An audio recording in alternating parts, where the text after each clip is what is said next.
Manuia le tau sanga fou ta lofa lava o Tala Fou mai le si ufonga le laumua mo le aso mo Januari lua fe lua lima.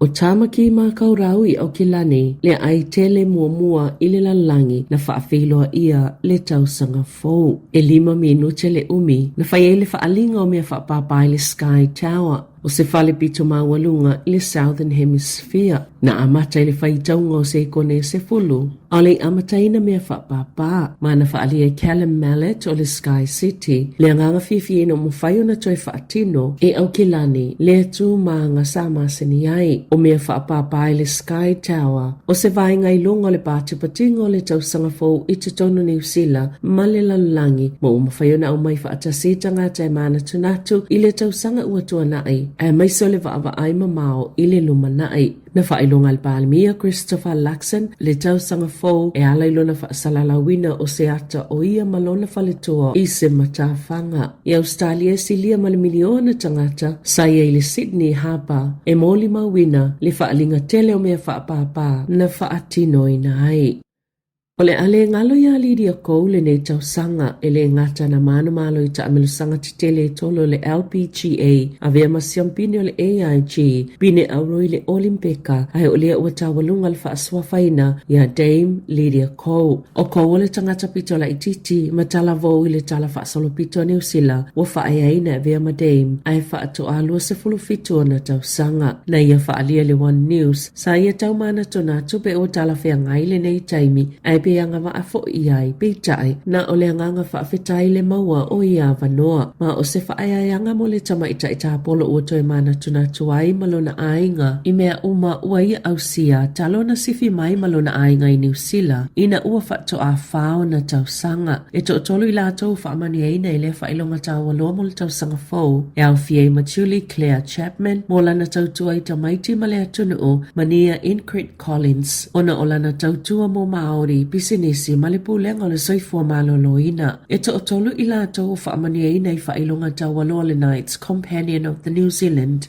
Order of Merit o John Allen Gallagher mo lana tautoi pisinisi a onga male atunuu o Edward Colin Manson fa apiai mapolo fesa Peter Roberts Kelton. Sa fa amani na fo inisio Pasifika I fa ilonga tawalo le tausanga fou. O le fa ilonga le Officers of the New Zealand Order of Merit na fa ayaina Deborah Mary Dolores Sorensen. O na olana tautua mo le soifua maloloina. O le Members of the New Zealand Order of Merit na fa amani aina Iosefo fa afiu ona olana tautua mo le soifua maloloina o le mafaufau tupulanga Tala Fou ma tangata Pasifika. O Anne Maria Fitzsimanu mo lana tautua mo pisinisi Shelley Aroha ka tae mo lana au nanga mo Maori ma tangata Pasifika o Tania Mateo Horere Carol Pofare mo au ngai Maori ma tangata Pasifika whaapea malisi o si o manga. O le whailonga le Companions of the King's Service Order na whaamani ai nai mo e Apulu Francis Eileen Tangaloa ona olana au nanga mo e na whaasawi na mai sawanga a o le tausinga le malom whaala putuputonga. O le King's Service Medal o vaine puapi I Elia mo lana tautua I tangata le atukuki o Rouruina Emily Brown mo lana tautua I tangata le atukuki. Hans Allen Key mo lana tautua Tol soifua maloloina ma le saunga le mu whapea tangata Pasifika Peter Fala Aperila le lua mo lana tautua mo le atunu ai mai se tupulanga Tala Fou ma tangata Pasifika tili ilangi le lua mo lana tautua I tangata ai mai se tupulanga Tala Fou ma tangata Pasifika ma tere moana tere bai mo lana tautua I tangata Pasifika ma e ma tutua.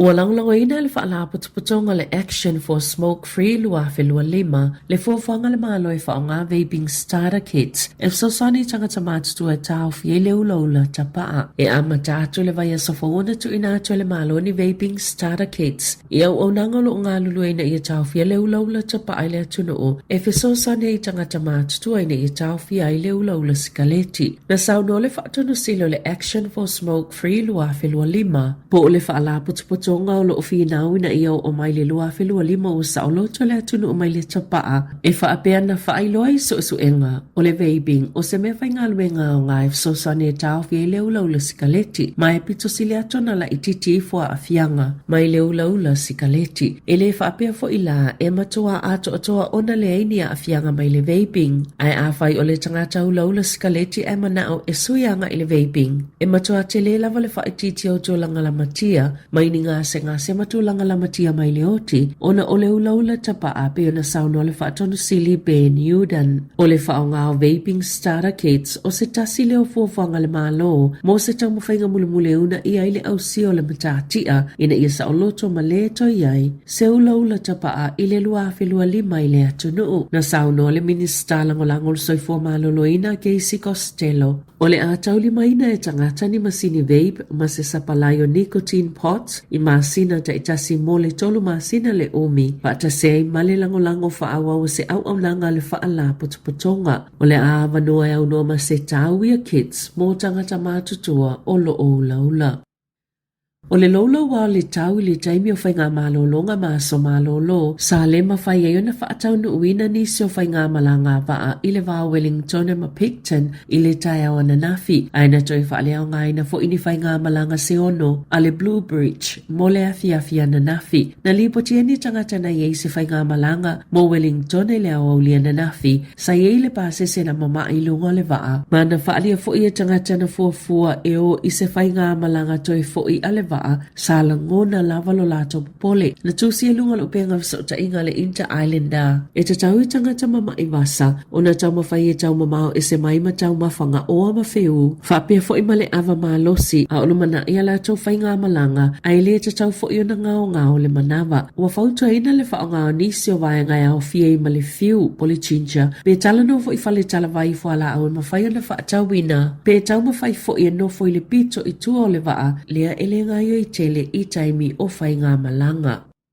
Ia tunu o i whafo, watu inato se whaamasino i kore i saute le whaatanga ngai lokai peristene yun so giul ina ua moli se solitu la fono ma whaamalolo le tu mau mai lona tofinga. Ona olo na whaatanu ina le tu la fono i pule ai ele malo si anga whaamiliteli le mano mo ua whaamawina le taimi mo le asai pe lokai se peristene olo o se e mai i le tofinga. Olo o whaia su e ngai tua e ngai whaasanga ia yun e whaapea o ia le tai o se fau valenga o se tasi o molianga o solitu la fono e le mawhaia na maangalo i se peristene o korea i saute o le tusi sai o le li peristene ma atili te le whaafita au le upu whai o korea i saute le tamao aingalo na whalo na te le tutono Asia ma o se woma mai a le United States na molia fo i le pale mia handuk su e le pale mene le ana se e ane sui tu langa i peristene ma ua pita to tele le tua ngai na se ana le minista o tupe Joy Zhang Mok e vea ma peristene le tu mau ina ua moli han si le aso wharaile ma lo fea ngai nei ma se tasi o mta upu whainga ta